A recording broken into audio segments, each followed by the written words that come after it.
Olá você telespectadora, olá você telespectador da TV Cultura Litoral. A partir de agora você acompanha a edição do Opinião 2.0 desta segunda-feira, 18 de abril. A nossa convidada é, com muita honra, a gente recebe aqui a deputada estadual Valéria Bolsonaro, que é nascida em Santos, fez a vida em Campinas, é professora, foi vereadora. Agora, deputada, e qual é o... Não foi vereadora em Campinas? Não, então, não errei. consegui. Não conseguiu? Foi candidata? Fui candidata, mas não consegui. Em 2016? 2016. Bom, primeiro, boa tarde. E qual é o próximo passo? Vamos começar por aí. Porque Vamos tem lá. eleição esse ano, né? E acaba o mandato. Exatamente. Dia 15 de março, a gente não for reeleita, aí você tem que sair dia 15 de março. Mas boa tarde, obrigada pela oportunidade de estar aqui, a gente agradece. Sou de Santos, fiz minha vida em Campinas, fui para Campinas em 85. E aí fiz faculdade, tudo lá, me especializei e em 2016 eu fui candidata a vereadora, mas fiz uma campanha muito simples, eu não conhecia nada, né? E tive cerca de 600, quase 700 votos. E aí o meu planejamento era esse. Em 2018 eu me candidatei justamente para que a cidade de Campinas soubesse que eu existo. E aí em 2020, quem sabe eu conseguiria ser vereadora em Campinas. Mas aí você elegeu deputado estadual com 54 mil votos, não é? Foi, 54.519. Pelo PRTB? Não, foi pelo PSL na época. Aí depois você foi pro PRTB? Isso, aí eu fui expulsa do PSL. Foi expulsa? Fui expulsa Você do se PSL. comportou mal no PSL? Me comportei mal, eu tinha muita coisa do presidente nas minhas mídias sociais, e aí o PSL disse que eu estava cometendo infidelidade partidária, porque eu tinha muita coisa do presidente nas minhas mídias. E aí me expulsaram, eu fiquei sem partido até setembro de 2021. Foi pro PRTB? Aí em setembro eu fui pro PRTB, até porque eu tinha a chance de liderança dentro da Assembleia Legislativa, né? E fiquei lá, e agora em março eu fui pro PL. Uma carreira curtinha já é o terceiro partido. Você vê, menino? Olha, só por Deus, viu? É difícil isso daí, não é fácil não. E você imagina disputar a eleição desse ano? Olha, eu sou uma pré-candidata a deputada estadual. Para manter o mandato. Manter o mandato, porque o meu trabalho é muito próximo da população, você entendeu? Então, assim, os deputados federais, eles acabam, até por força do trabalho, a ter um distanciamento muito grande. Então, eu prefiro ficar aqui no meu trabalho de formiguinha, e aí eu peço ajuda para eles lá, eles vão me ajudando, a gente vai direcionando o trabalho. Como que é a relação com a base? Porque, primeiro, era importante explicar, você não é nascida Bolsonaro, você é nascida Ramos. Isso. E é casada com o Bolsonaro. Casada com o Bolsonaro, que o mês que vem, especificamente maio, eu completo 30 anos de casada com o Bolsonaro. Então você casou antes de nascer, né? Quem me dera. Qual é o grau de parentesco dele com o presidente? Os avós são irmãos. Os avós são irmãos? Os avós eram irmãos e meu marido é primo do presidente. E aí, nós nunca fizemos campanha para ele, tudo porque ele fez a vida dele no Rio de Janeiro, né? Porque ele foi para Amã. Mas quando o Eduardo Bolsonaro veio a ser candidato por São Paulo, foi aí que a gente começou a olhar a política, a olhar, né, ver essa situação. E quando o presidente resolveu se lançar para a presidência, né, aqui do nosso país, falei, bom, agora tem alguém que eu posso confiar, então vamos lá, vamos trabalhar junto. Agora vamos para aquela pergunta, como é a relação com essa base? Que você falou que é importante manter o mandato de deputado estadual para você não ter que ir para Brasília e se afastar da sua base, não é? Exato. O que eu faço? Eu viajo muito, né? Eu viajo muito. Eu estou normalmente de segunda e de sexta-feira, que são os dias que nós não temos o plenário, votações, etc. São os dias que eu pego para viajar para fazer essas bases. Então eu vou nas cidades, eu converso com as pessoas, eu converso com os vereadores. E como professora, eu direcionei todinho o meu trabalho para 2 coisas específicas. Primeiro, a educação, e junto com a educação, toda a parte de inclusão, deficiência, doenças raras, todo esse trabalho. E também fiz um direcionamento para oncologia, né? Então, eu tenho 2 frentes parlamentares lá dentro da Assembleia Legislativa. Uma de defesa dos direitos da pessoa com deficiência e doenças raras, e a outra de combate ao câncer. Então, eu vou nas cidades, eu vou visitar os hospitais, vou conversar, vou saber o que está precisando, como que é, porque essa distância faz com que a gente não consiga atender exatamente às necessidades dos municípios. E aí eu comecei a conversar com os vereadores, e hoje, por exemplo, a Frente Parlamentar de Defesa dos Direitos da Pessoa com Deficiência e Doenças Raras, eu já consegui com que mais de 200 municípios coloquem na sua Câmara Municipal. Então, o que eu faço? O vereador está lá, ele tem essa frente, as entidades do município, as pessoas, as famílias que têm pessoas com deficiência que precisam, vão conversar com esse vereador me traz as demandas reais, e aí eu vou buscar os meios, as formas de ajudar. Muitas vezes não é só emenda parlamentar, uma capacitação, uma palestra, um auxílio jurídico. Então, tudo isso a gente faz.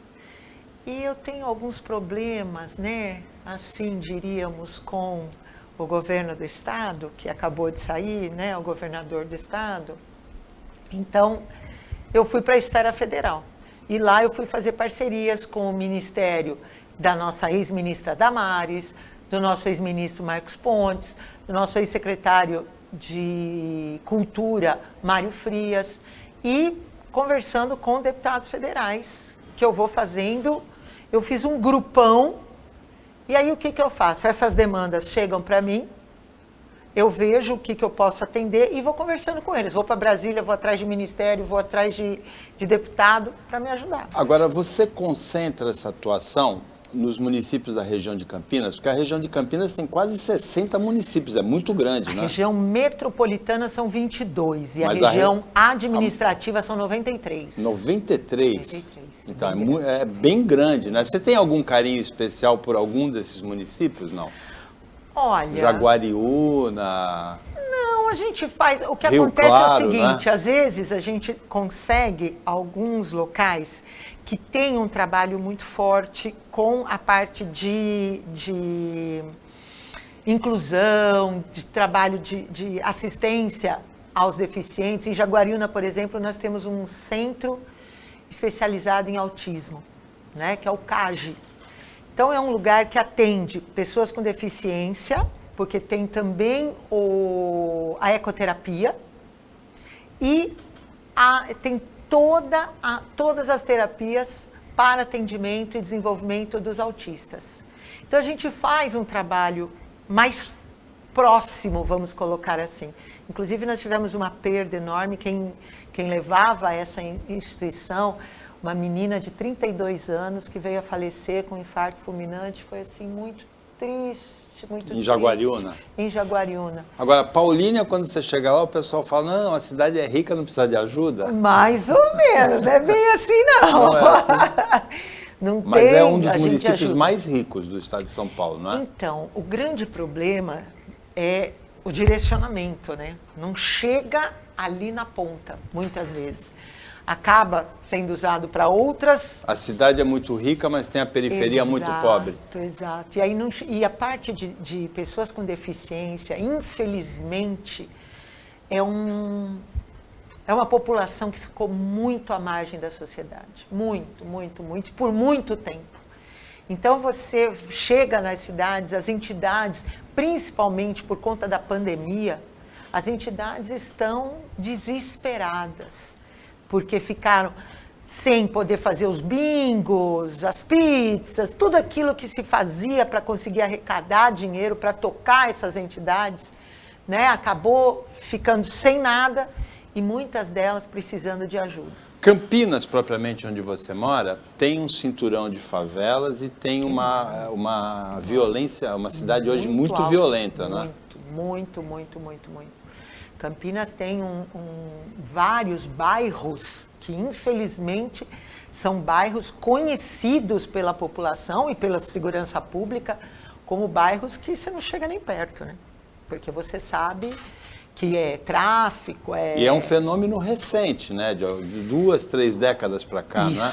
Isso, exatamente. Teve algumas manipulações aconteceram ali, inclusive na época, para transformar em região metropolitana, né? Porque o aumento de população e etc. Foram eleitores de outras cidades atraídos para lá, Exatamente. Foi levado, tem várias colocações que foi doado material, né, para as pessoas montarem suas casas, todas com o mesmo material, entendeu? Era chamou muito atenção na época. A sua relação com o Santos, você manteve? Como é que anda? É difícil. Eu tenho familiares aqui em Santos, né? Eu tenho o meu pai, a família do meu pai era daqui de Santos e a família da minha mãe de São Vicente. Então eu tenho familiares aqui, tenho primos da minha mãe, tenho primos do meu pai, que a gente conversa, mas minhas filhas praticamente cresceram, passando as férias aqui em Santos, porque eu sempre vinha para cá com elas. Então, assim, é uma cidade que eu amo, é o que eu falo. Sinto uma falta danada do meu pãozinho de cará, da minha queijadinha, eu amo. Então, sempre que eu posso, que eu tenho a oportunidade, eu venho sempre com muito gosto. Acabei de sair do Lar das Moças Cegas, nós conseguimos destinar uma emenda parlamentar, obrigada, uma emenda parlamentar que trouxe aquelas impressoras 3D para o Lar das Moças Cegas. Então eu fiquei muito feliz, quero deixar um abração aqui para o Carluxo, que me fez uma homenagem, nossa, chorei muito. Foi muito lindo, está fazendo 79 anos o Lar das Moças Cegas, parabéns para todo mundo que trabalha lá, é uma entidade muito séria, e que eu quero levar essa expertise, até falei para ele, tem algumas cidades aí alguns municípios que não sabem como lidar com as pessoas com deficiência visual, e eu quero fazer esse intercâmbio para que a gente possa levar esse trabalho dele para outros locais. Um abraço também nosso para o Carluxo, que a entidade tem essa expertise, como você disse, e que é um batalhador, que mantém essa luta acesa há muitos anos, né? E é bonito de ver o trabalho que ele faz, é bonito. Estava lá o pessoal tocaram música, tocaram hino, tem o coral, então assim, é um trabalho muito lindo. Opinião 2.0 volta com a nossa convidada de hoje, Valéria Bolsonaro, depois do intervalo.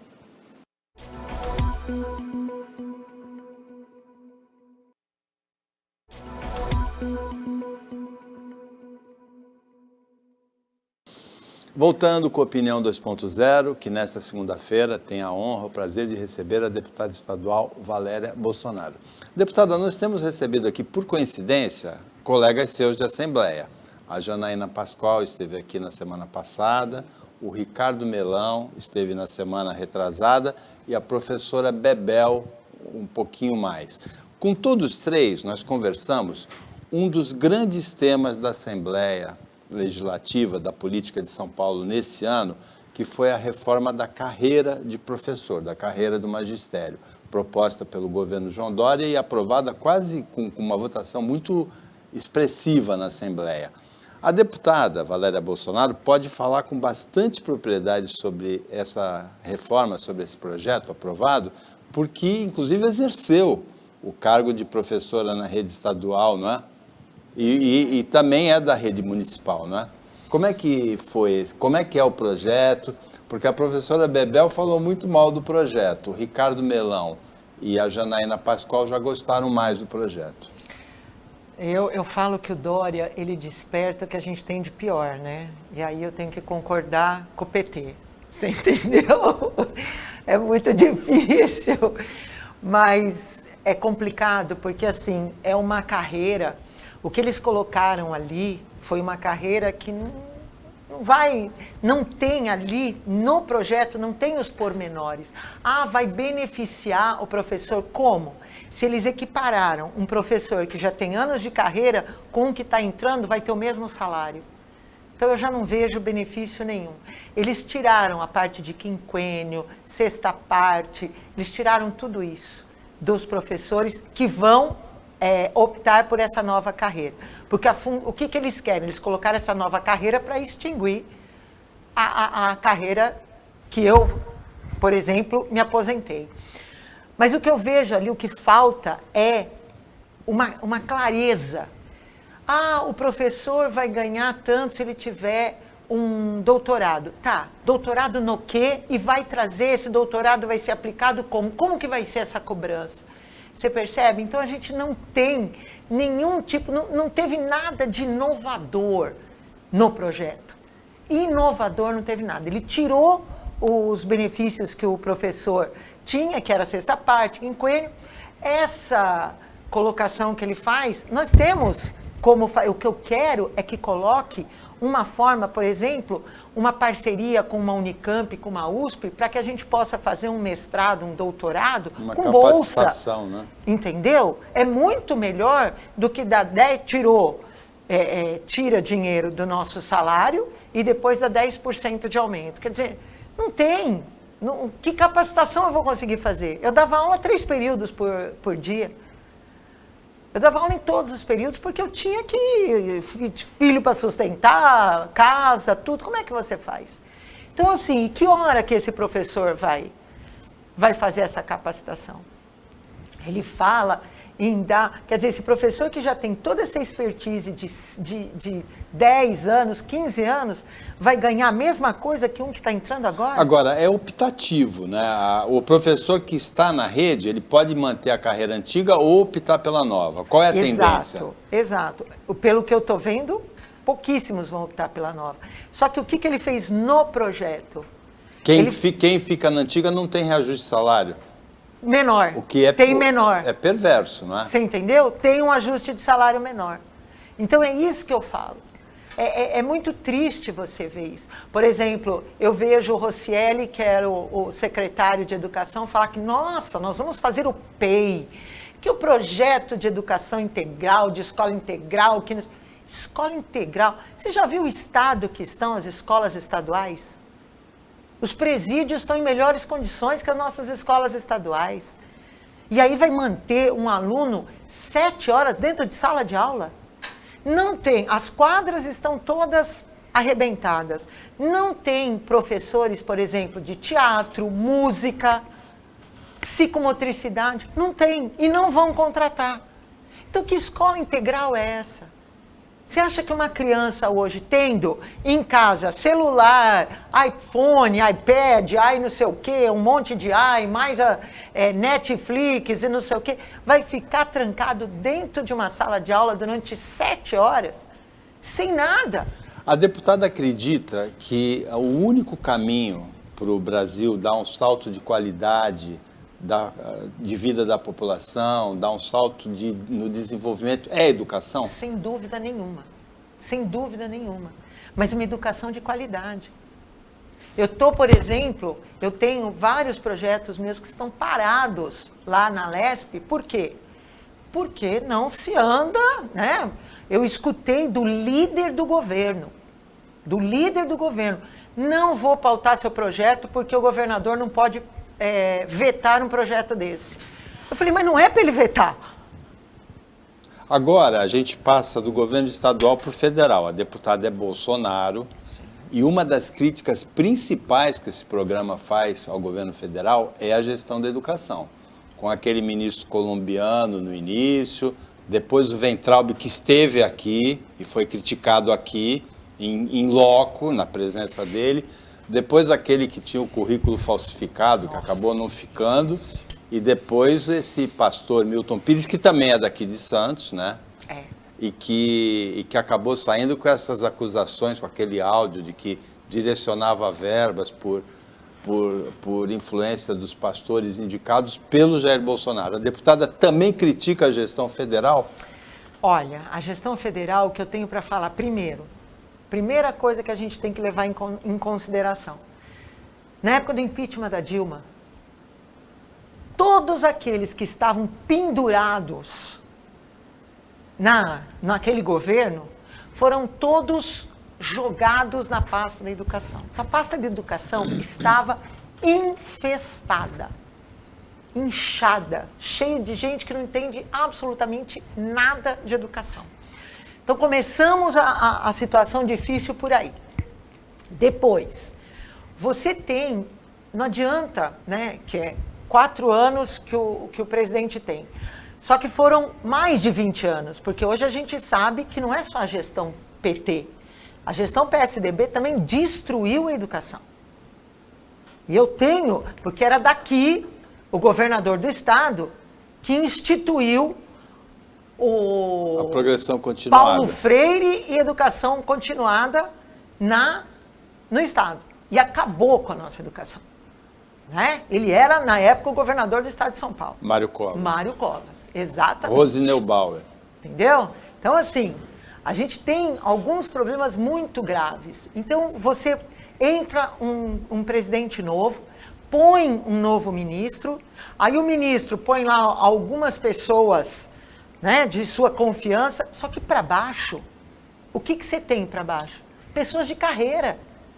Pessoas de carreira que são todas da gestão PT, PSDB e etc.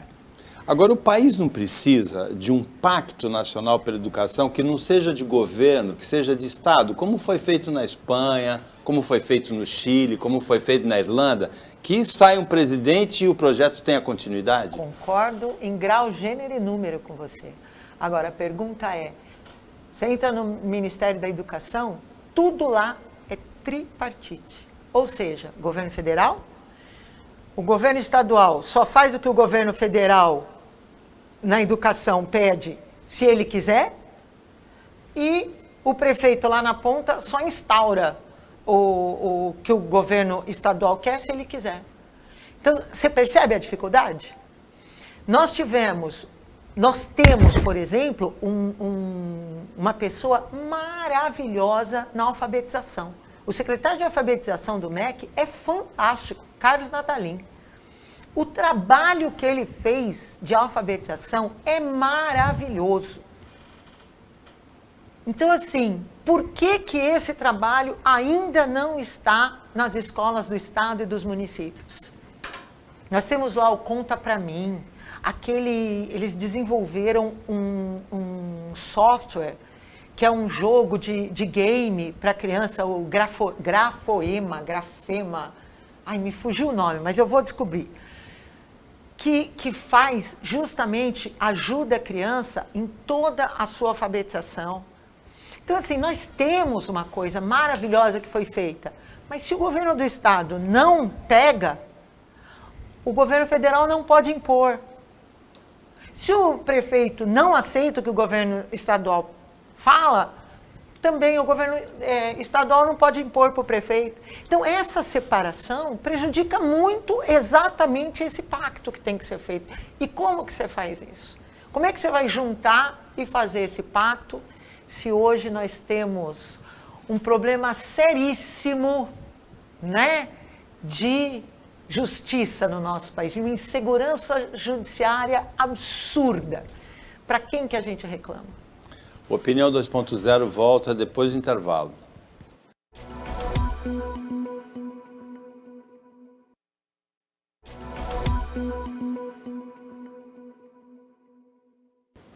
Voltando com a Opinião 2.0, que nesta segunda-feira tem a honra, o prazer de receber a deputada estadual Valéria Bolsonaro, que já mostrou aqui que da área de educação ela conhece bastante, como também na área da saúde.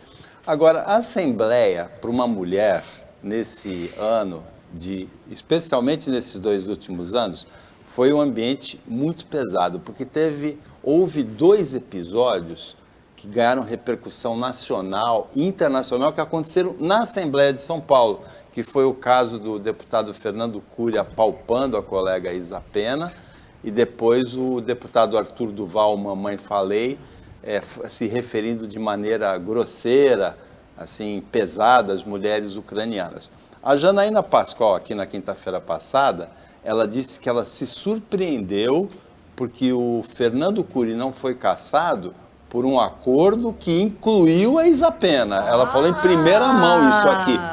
É novidade até para o Brasil, não é? Para o Brasil mas para nós que estávamos na Assembleia, não. Entendeu? Porque essa deputada se vitimiza, se coloca como a pobre coitada, mas na hora do vamos ver, que foi quando a deputada Janaína Pascoal juntou todo mundo e falou, o que você quer? Aí, não sei, E a deputada Janaína Pascoal foi atrás do deputado do PT conversar com ele, falou, escuta, você não vai pedir a cassação dele? E ele virou e falou assim, eu não vou porque ela não se decidiu. Então, assim, o que a gente vê foi uma situação muito desagradável, porque para nós mulheres acabou ficando uma situação absurda. Porque todas nós queríamos a cassação e a vítima não se posicionava. Aí fica com aquela carinha de coitadinha e agora na reunião que nós tivemos a semana passada dentro da Comissão de Ética, fez um discurso, falou, se colocou como vítima, por que isso e aquilo. Mas na hora, né, como é complicado esse negócio, é o que eu falo, a esquerda, ela tem um discurso muito bonito, mas a efetividade do discurso não existe. E foi o que ela fez. Ele não foi cassado porque ela não bateu o martelo. É muito curioso, né? É uma surpresa para a opinião pública. Acho que foi o primeiro meio de comunicação que falou nisso, foi a TV Cultura Litoral com a Janaína Pascoal aqui na semana passada. Ela falou que já tinha falado isso em outros lugares, mas não tinham publicado. Exato. Foi a primeira vez. Agora, e o Mamãe Falei? Olha, é uma tristeza muito grande. Sabe, eu fiquei muito chocada a semana passada, porque foi quando ele voltou, né? Porque até então ele não estava comparecendo às reuniões, nem na Assembleia. E ele voltou a semana passada. O que eu vejo? Eu falei no dia, como professora principalmente, pela idade dele, eu dei aula para a geração dele, né? E eu vi muitos mamães falei dentro da sala de aula. Porque, infelizmente, a gente tem que entender também, a gente sabe que a educação está com grandes problemas, nós precisamos rever professores, etc. Mas a família também está com grandes problemas. Isso eu assisti dentro da minha sala de aula, tanto da educação infantil, quanto do Fundamental 1 e Fundamental 2. Respeito, limite, isso é em casa. Não é na escola que você aprende.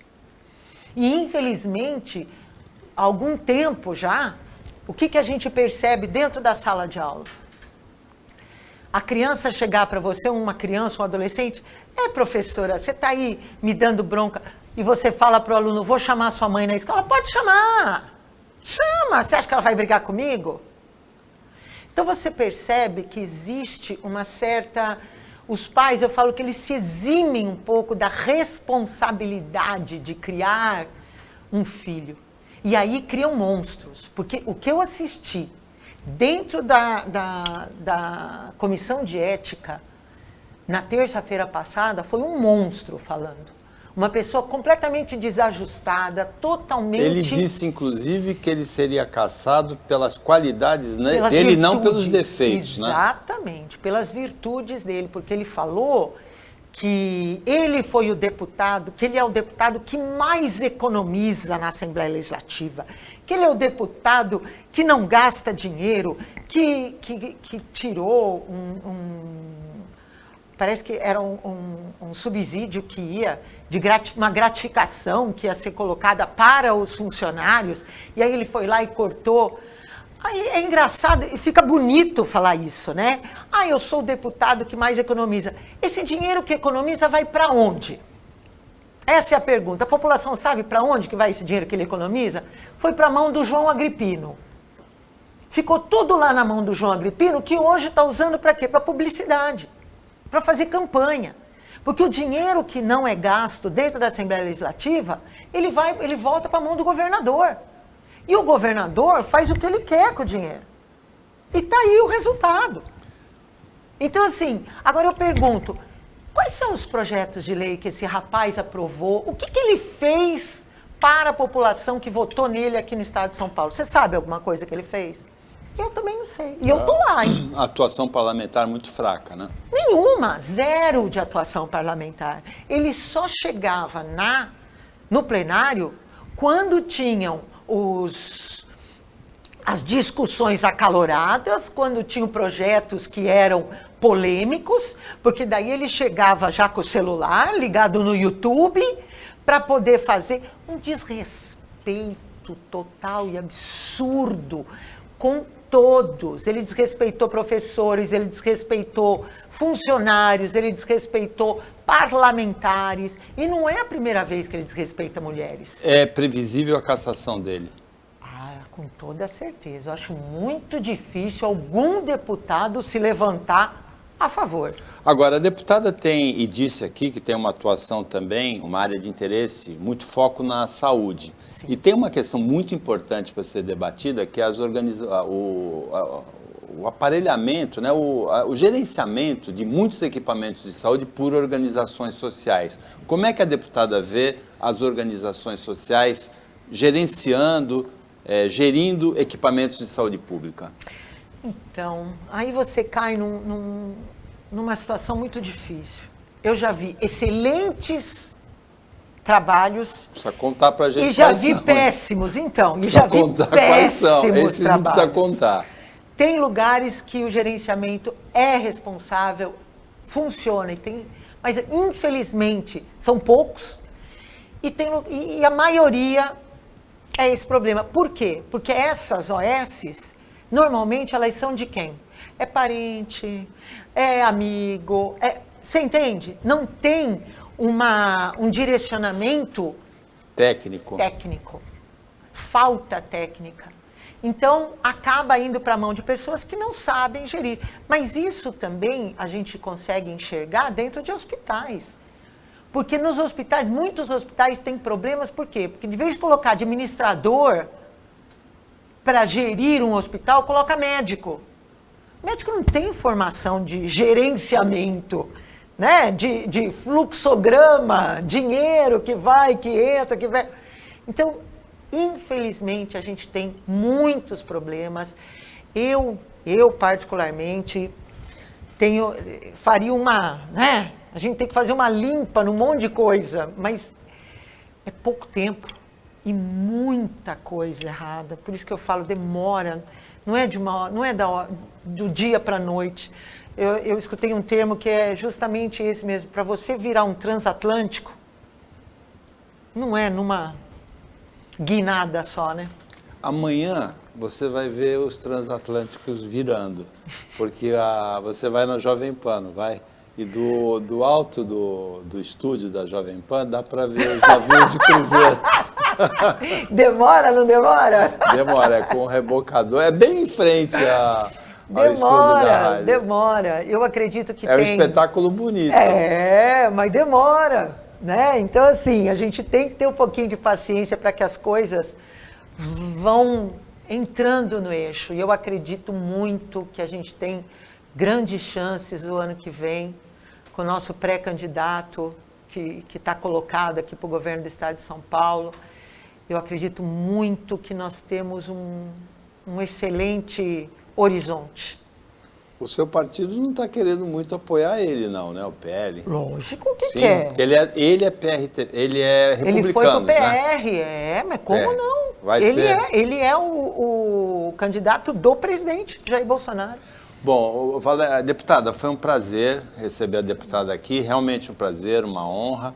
Tem uma mensagem final para a nossa telespectadora, para o nosso telespectador? Olha, a mensagem mais importante que eu deixo é, por favor, esse é um ano muito complicado. Procurem informações em lugares, né, que tenham realmente, que sejam sérios, que possam trazer as informações às pessoas. Nós temos muito trabalho pela frente e eu acredito que as mídias sociais, tem muita coisa que abriu muito as nossas cabeças, né? Diminuiu um pouco, o brasileiro tem memória curta. A Nossa Senhora do Print ajuda tanto a reviver algumas memórias. Prestem atenção para que a gente tenha 4 anos melhores na vida de todos nós. Obrigado pela participação aqui no Opinião 2.0, que está de portas abertas para uma próxima vez, e muito boa sorte na continuidade da carreira. Amém. A gente agradece a presença da deputada, o trabalho da equipe técnica e de jornalismo do Sistema Costa Norte, e agradece principalmente a você que acompanhou a gente mais essa edição. Até amanhã, nesse mesmo horário, de 15 para 1 na hora do almoço, 00:30 na reapresentação, hoje um pouquinho mais tarde por causa do Roda Viva, e uma ótima semana para você que você merece.